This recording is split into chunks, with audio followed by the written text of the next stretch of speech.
and also answering questions asked and unasked. So for those of us who were wondering, or who are wondering why we keep doing this, now you know. Now it's also time to tell others. For those of us who are, if you have data, we are live on YouTube at the platform NG. We're also live on Channels Television on channels 420, I believe. Our next speaker, or our first speaker for today, is no stranger to the platform. He is Dr. Charles Omole. Dr. Charles is a lawyer, security consultant, trainer, and strategist to businesses, governments across Europe, Middle East, and Africa. He is also a constitutional law scholar. He brings together an excellent academic and research pedigree and practical industry experience in a compelling proposition. He is a global expert in law enforcement, jurisprudence, and organizational transformation. He has worked in over 40 countries and advised many nations on reforms to security services. Alongside his many global scholarship interests, Dr. Omole also sits as a judge in the London circuit of the British judiciary in both the Crown and family courts. He's a best-selling author of over 40 books on policing, politics, law, national security, leadership, and faith matters. Let's welcome to the platform Dr. Charles Omole as he speaks on the topic, citizenship participation and the devolution of power.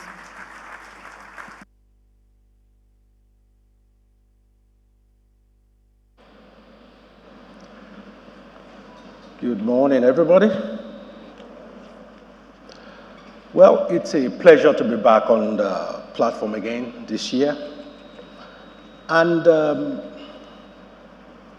I'm happy that for the theme of today, the word that is used is restructuring. The reason being that restructuring is a child that has many fathers. And different people have different take on it. But devolution is a lot easier to agree on in that sense. So that's what I think interests me. You know, I'm here to give some intellectual context to what needs to be done. And I will leave you to ask the politicians later questions only they can answer. But I'm hoping through my brief session this morning, you will have some questions generated in your minds that you'll be able to ask the politicians when they show up. For the sake of clarity, devolution is a statutory delegation of powers from the central government of a sovereign state to govern at a subnational level, such as regional or local level, or what we call administrative decentralization. Before I go to the key points, a few points I want to make this morning. I will just make some statements and talk a bit around it. But there are three stories I want to tell you.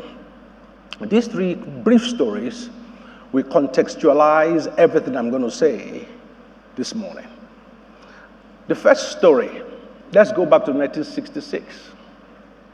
In 1966, Nigeria, in terms of security landscape, had three tiers of policing. We had the Nigerian police, we had the regional police, and we had the local native police. But when Ironsi was the head of state, a lot of petitions were written against the local and regional police. If you read that petition, it's full of corruption against the police, brutality against the police being used by local chieftains for political and personal, gains. In fact, if you read that report that was written in 1966 and you change it to 2021, you would think they're exactly the same. So what am I saying? An expert panel was put together by the head of state, and they advised the president, the head of state then, that they think the best solution is to centralize policing in Nigeria. So by 1968, the native police and the regional police were collapsed into the Nigerian police force. That was the beginning of the centralization of policing in Nigeria. But the key point of that story is this. We moved from 3 tiers of policing where policing were present at the local level, at the regional level, and at the national level.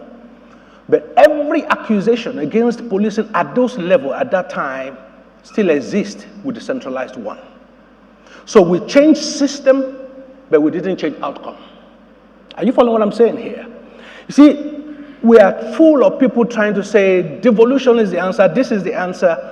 But what I'm talking about this morning is that unless there is a change in citizen engagement, you can change system, you get exactly the same outcome. It's important, therefore, for us not to focus too much on the system, but on those who run it.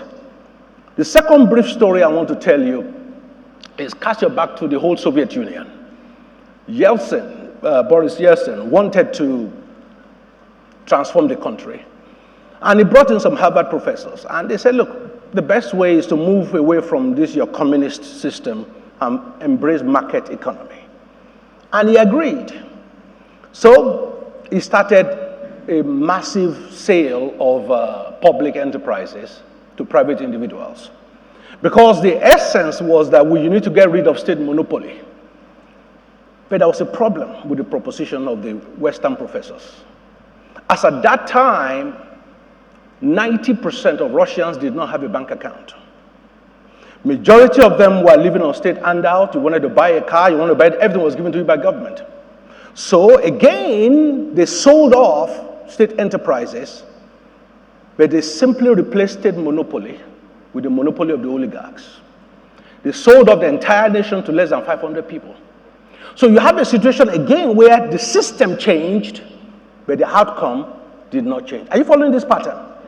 So it's important while we are talking about changing systems that the outcome may not change if you leave the same players in the arena. The third story, which is another quick brief one I wanted to say, is the story of South Sudan. Wars were fought for many years in Southern Sudan. Southern Sudan was 90% plus Christians, and of course the Northern Sudan was majority Muslim. So there was this war that was fought for many years. And they said, the Southern Sudanese fought together as comrades, because what unified them was that they were all Christians, and they wanted to get rid of this big Islamic brother at the top. Well, they won the war eventually. Peace was, restored, and they gained in their independence. But guess what? Since Southern Sudan gained independence, they've been at war with themselves. The Christians who fought together against the Muslim North, now the president and the vice president are from different tribes in the same Christian country. Now they are fighting each other. Again, system changed, but the outcome has not given peace because the players are the same. Now, the import of these 3 stories, I can give you many more, is to show you that systems are less important than the nature of the players managing them. And that is why I'm saying, because the last thing I will say today is my response to the question. I'm not going to answer the question yet, whether devolution of power is a solution to Nigeria's problem. I'm sure you will understand my position as we go along. So, first thing I want to say, devolution of power gets decision-making closer to the people. In a democracy, that is never a bad thing. So, in theory, devolution of power can be beneficial. But number 2 point I want to make is this. Any system, no matter how good, can be corrupted by bad actors. So, there's no point changing a system if the players do not change. And unchanged people will make a mess of any system, regardless of its merit. So the point I'm trying to make here is this. Until we, the people, engage, and I'm going to talk about that in a moment, until we engage, simply advocating for a change of system will not make any difference. We are saying things are hard in the country. That is true. But during the oil boom, how many oil boomed into your own house? The same people that made it during the oil boom, The same people are making it during scarcity. That tells you the issue is not the system. It's the nature of the people we've left to manage it. My third point, if people are not adequately educated and sensitized, the focus of discontent and distrust simply changes from federal to state or to local government in a devolved setting. This has to become a discussion grounded in grassroots engagement. So right now, everybody blames the center for everything. But the current constitution we have in Nigeria, as flawed as it is, does already have an element of devolution. And the question we have to ask ourselves is, how well are we using what we have? It's like a child that you bought a bicycle and doesn't look after it, breaks it, and then comes next year and says, Dad, buy me a car. How willing will you be to do that? You know, we have not exploited to the full the limited devolution the Constitution provides. We're asking for more devolution. There's danger ahead. But watch this. The fourth point I want to make is this. True citizen participation does not exist if there is no periodic refresh of leadership. You see, participation of citizens is not about you going to vote. That's what many of us think. But participation of citizens reflects effectively in periodic refresh of leadership. You see, if those who are in power when you are in nappies and your mom took you in your hands to go and vote, if they are still in power when you are now taking your own grandson to go and vote, then you know you have a problem. Am I making sense to somebody? So it's important for us to understand that true citizen participation is not reflected in how many people went to vote or go to vote. It's reflected in periodic change of leadership. That is why, or refresh of who are the people in leaders. That's why if you look at developed countries, you look at the past 20 years, you see that majority of people who were in power 20 years ago there are no longer there now because they are constantly refreshing. They are constantly refreshing. But when you have a stagnant pool from which you constantly pick your leaders, you don't have citizen participation. And that is what we have, that's the problem we have in Nigeria. We do not engage in politics. And the interesting thing, which I'll come to in a moment, is that the easiest way to actually get involved in politics is at the local level. It's also the cheapest way. But I will get there in a moment. Number 5, the fifth point I want to make is this. Those who did not make centralization work for the nation will equally make devolution unworkable. Those who currently are not making centralization work, if they are left in charge, will equally make devolution unworkable. So rather than purely conversing for devolution, we need to be conversing and be involved in making sure the players are not the same people. The sixth point I want to make, devolution of power does not automatically mean better governance. While it's a step in the right direction, it can still be a failure if the citizens do not see beyond headlines and embrace details. That is one of my fundamental challenges with the youth of Nigeria today. They are so steeped in headlines that they have failed to engage in nuances. Like we say, the devil is in the detail. No, that's why somebody said, I'm not quite sure who first claimed to say it, that if you want to hide something from a black man, just put it in a book. He will not read it. It's important that we understand that devolution, those who are canvassing for it, does not automatically mean better governance if we don't engage in the details of it. The detail matters. So we as a people need to begin to see beyond the headline. I'm not sure how many of you have seen a newspaper headline, and then when you read the story, you're asking yourself, that doesn't match the headline I saw. How many of you know what I'm talking about? You see, but the problem is you've seen the headline, you didn't read the story, and you are going about pontificating about the story. Sometimes newspapers are creative to use headline to entice you as a bait, to embellish stories. So you need to be somebody who can go into the detail of things If we are to have devolution as a success in this country, we need to move beyond the headline culture and go into details, because that's where the key is. Number 7. 7th point I want to make. Devolution of power requires and relies on competency and capacity at the lowest end of government. It requires competency and capacity at the lowest end of government. Folks, look at the caliber of people we have in our local governments today in Nigeria, for example. Look at the caliber of people. The thugs, the touts, the uneducated. We've abandoned that space completely.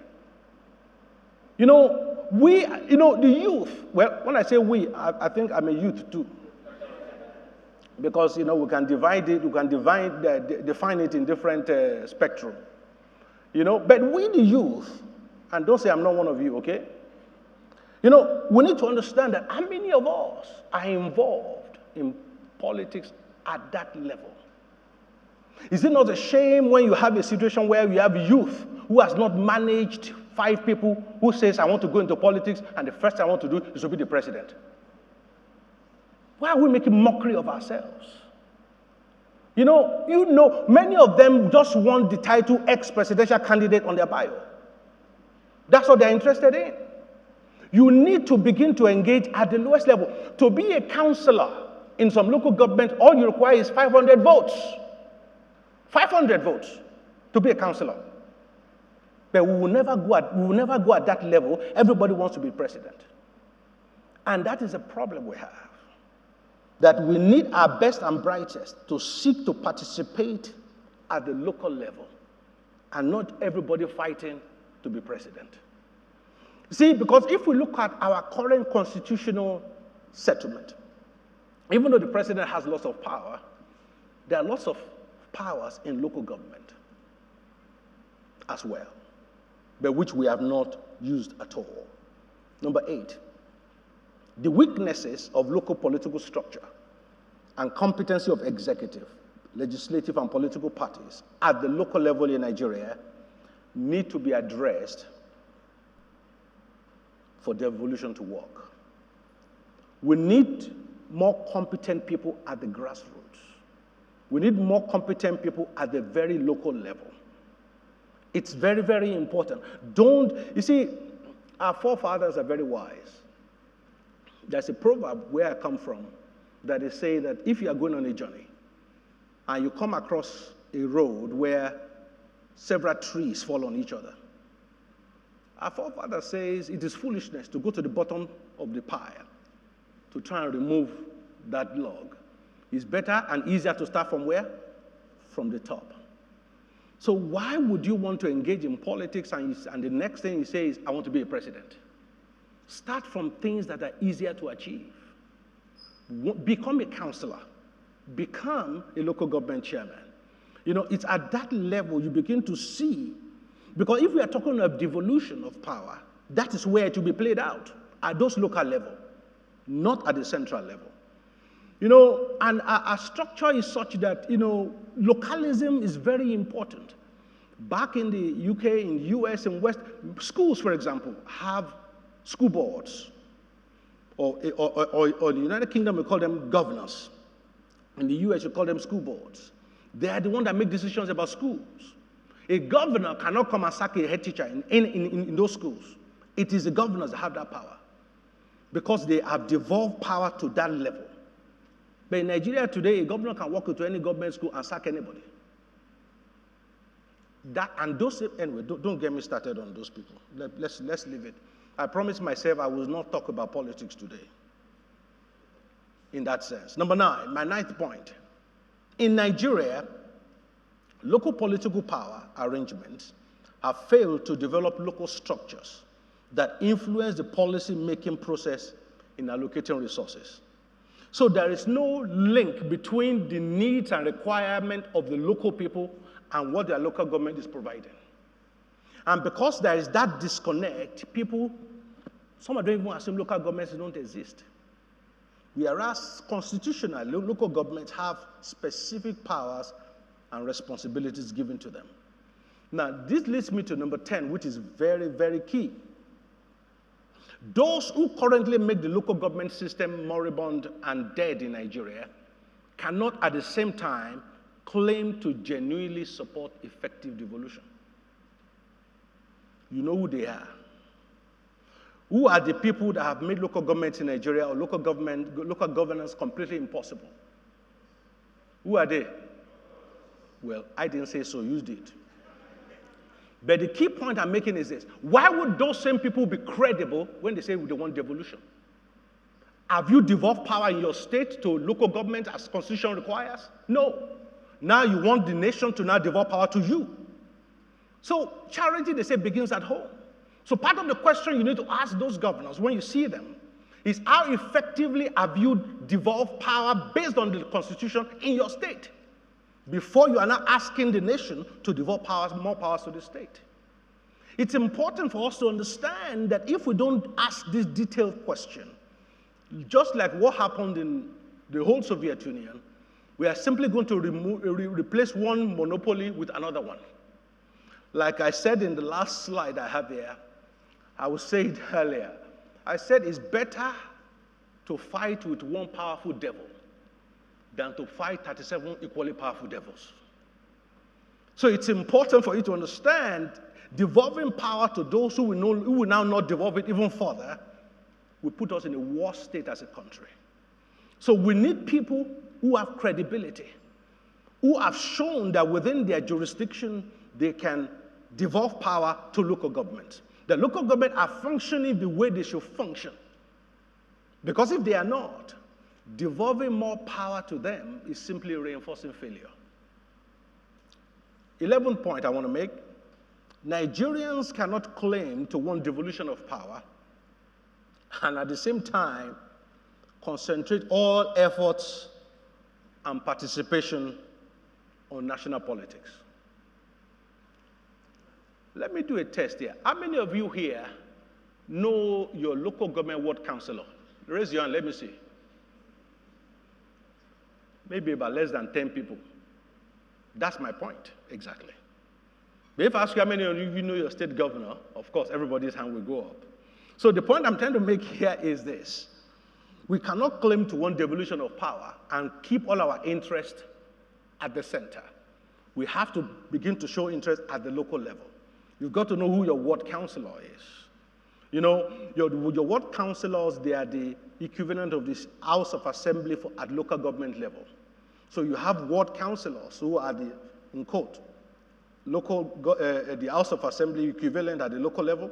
Then you have the House of Assembly who are the, lawmakers in the state. Then you have the National Assembly at the national level. So that is how our constitutional settlement currently is. But the local element is almost dead because we have abandoned that space. And yet, we are going around asking for devolution. Devolution to where? Devolution of power is not devolution of power just to the states.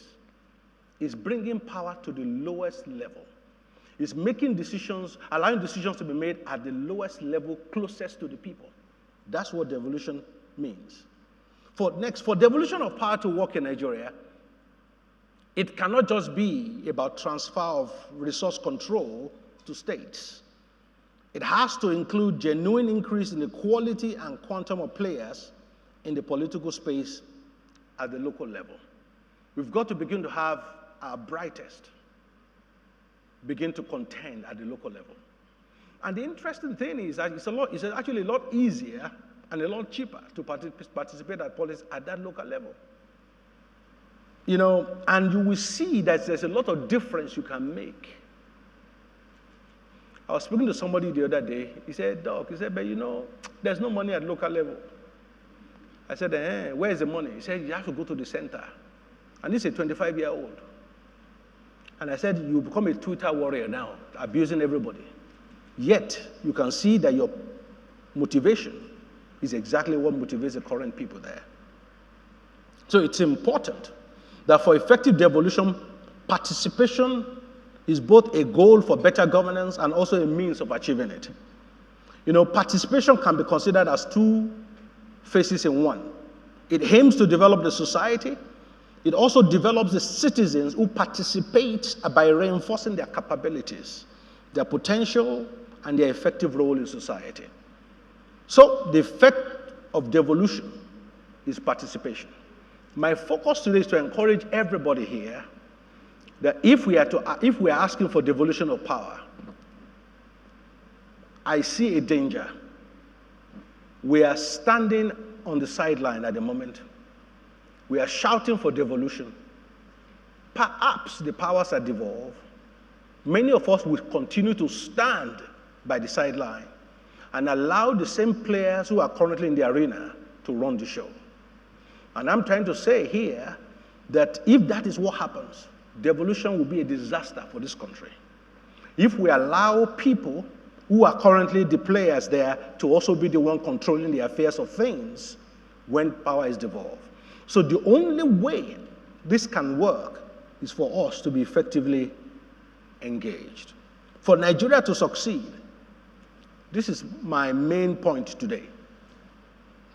For Nigeria to succeed, our goal cannot just be about devolution of power, but more importantly, about the evolution of a new kind of players in our polity. So it's not just about devolution of power, it's about the evolution of new kinds of Nigerians, new kind of politicians, new kinds of people in the arena. So it's important that if you are not ready, so anybody who asks you, who tells you we want devolution, ask them, are they ready to be involved at the local level? Unless they can say yes to that, they are setting this country up for failure. You know, there's no one fixed system that works. You know, it's the people that matter. Many countries in Europe have centralized policing. It's one police force, that's all they have. You compare that to a country like the United States, where there are over 18,500 police departments. So you have one that is centralized, you have one that has thousands of police departments. Both work in those countries. Am I making sense? So it shows you there's no inherently good or bad system in that way. It is the players that make a difference. So those who simply say the problem of this country is we need to devolve power are not wrong. They're just not complete. They're not wrong in the sense that there are countries that are centralized that are working. There are countries that are devolved that are working. There are countries that are centralized that are not working. There are countries that are devolved that are not working. So it means it's not a system per se. It is the players. There has to be an asymmetric invasion of the polity at all levels. Focusing on who the president is sometimes a misdirection. You know, misdirection is a psychological concept. This is where I want to focus on. This is what I want to do. But I don't want you to look here. So I'm causing waves here. So that all your eyes are where? Here. So that you won't see what I'm doing here. It's a very basic tactic magicians use. You know, they will cause all kinds of distractions so that your eyes are focused on something else while they are doing their trick on the other hand. You see, the razzmatazz and the drama around national politics in Nigeria is a way of distracting the people so that our discourse is focused there. Meanwhile, damage is being done daily at the local level by those who are in that arena. And that, I think, is a bait we have taken as a people, and that's what we need to fix. Next point, and accept that devolution is a long-term project. Our politics cannot be fixed with a microwave or fast food mentality. You have to play the long game. You have to play the long game. You see, changing people's minds is not easy. Those who play politics of difference need to understand that it only lasts for a season. Okay, let me give you a typical example. Some people are calling for Oduduwa what? Republic. right? Okay, those calling for the Oduduwa Republic, right now they consider themselves as representing the Yoruba race. Is that not so? Let's assume there's Oduduwa Republic. Then what happens is, you are from Lagos, I'm from Oyo. The division starts now within that republic. Am I making sense? And then before you know, if you are in Oyo, you are from Oyo State, you are from Ogbomoso, you are from Ibadan. If you play the politics of difference, it will always percolate to the lowest level. So if you say, we are different because I'm Hausa, you are Yoruba, fine. If Yoruba leave, then Yoruba will now start fighting about who is a Yoruba. You are not proper Yoruba, you are from Lagos. Lagosians are not proper Yoruba. Infighting will start. The moment you make difference the basis of building your politics, that difference will continue at every level. You never have peace. So it's important, therefore, that we understand that those who are playing the politics of difference are only trying to achieve one goal. And after they achieve that goal, just like what happened in South Sudan, they will now be inside war within the new nation. Politics of difference will never work. Encourage, number 17, which is the key point I want to make here, and this is addressed to the youth, and I need you to listen to me very carefully. Encourage infiltrators of the system and not discourage them. You see, an all-outsider team can never change a system. You need insider knowledge if you are to outwit the incumbency. So we must all work together. What am I saying? The youth have a way of attacking anybody that gets involved in governance as a sellout. So who actually do you want to run the government? A complete set of novices who have never experienced governance in any way or any shape or form? No battle is ever won purely by outsiders. There must be internal collaborators. You need to understand that if you don't know how politics work, and then anytime any of your kind goes into politics or into political space, what you do is shout them down, call them all kinds of names. The question is, when you get this opportunity, who will run this thing? You that you don't know how things work? Folks, I can tell you from my little experience here that what you see outside and what you see on the inside are not the same.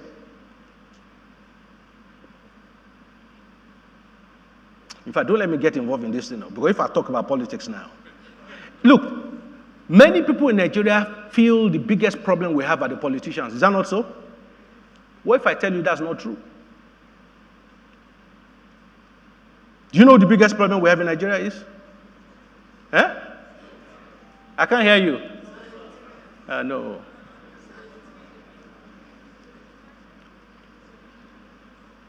The biggest challenge we have to change this country is in our civil service. Those who don't know how civil service work will know that they can grind any system to a halt. They oppose, many of them oppose modernization. They oppose innovation. They like things being done manually. I wonder why. How many of you know that constitutionally no federal minister in this country can sign a contract to give you a job? How many of you understand that?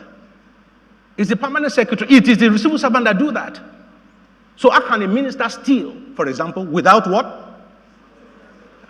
In fact, many times it's the civil servant that teach the novice minister how to do it. They are the one that knows where all the dead bodies are. So, while again, this is another set of misdirection. While we are focusing on who is president, who is this, who is that, the real danger is left completely untouched.